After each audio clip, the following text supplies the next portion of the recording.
Okay, so we've got a game. We can push buttons and make little animated pirates jump. So what's so cool about that, right? There's not even a point to the game. So let's add some sound and some music and make the game even more pointlessly awesome. There's pirates, there's rock, and there's games. How much cooler does it get? So thankfully, I have a full band, I have a sound engineer, and I have a studio on hand. So let's go check that out and make some sound for our game. Hi, I'm Dan Waters, and I'm recording the music for my game.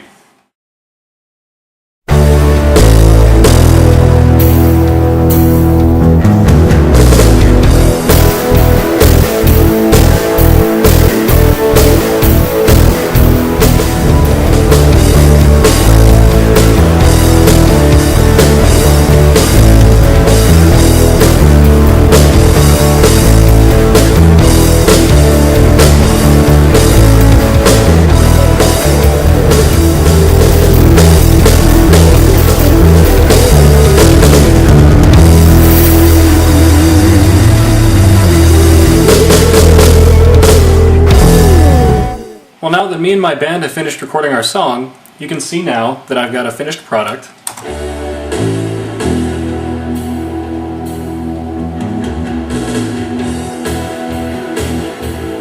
So that's kind of what we're going to want to hear while we're playing our song. However, we don't really want all that stuff going on while we're playing. We just want to hear guitar, bass, and drums. The guitar is what we're going to be playing. So let's strip out the guitars that I've recorded here, and so we just have bass and drums, and then we can record some guitar parts that we can control with the controller, and then it'll sound like we're playing along. So when we strip out the two guitar parts, we get a different looking waveform. It's just the bass and drums, and it sounds like this.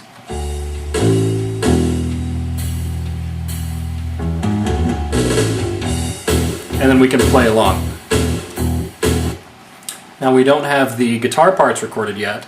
That's going to be controlled by the controller, so let's go ahead and record those now. Now the goal of this game is to let the player of the game sort of improvise using the Guitar Hero controller, but understandably there's some constraints that we have to deal with. First of all, there's only 5 buttons on the guitar, whereas there's a very, very large number of notes on a real guitar. So what we're going to do is just constrain what's possible for them to play. The way games like Guitar Hero do it is they just mute the guitar track whenever you screw up. So what we're going to do is just say that pushing nothing and strumming is just a low E. And then these notes will represent other notes in the scale, and then we'll throw in a couple of different chord patterns in there. So I'll show you what I mean by this. So the song that I recorded, the scale that you can use is E minor pentatonic, just a really straightforward rock scale, which sounds like this.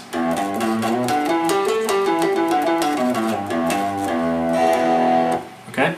So when I said earlier that we're going to make not pressing anything the low E, that's just this. And then as we progress up the scale, remember we have 6 total notes. We have nothing and then 5 buttons, which makes 6 total.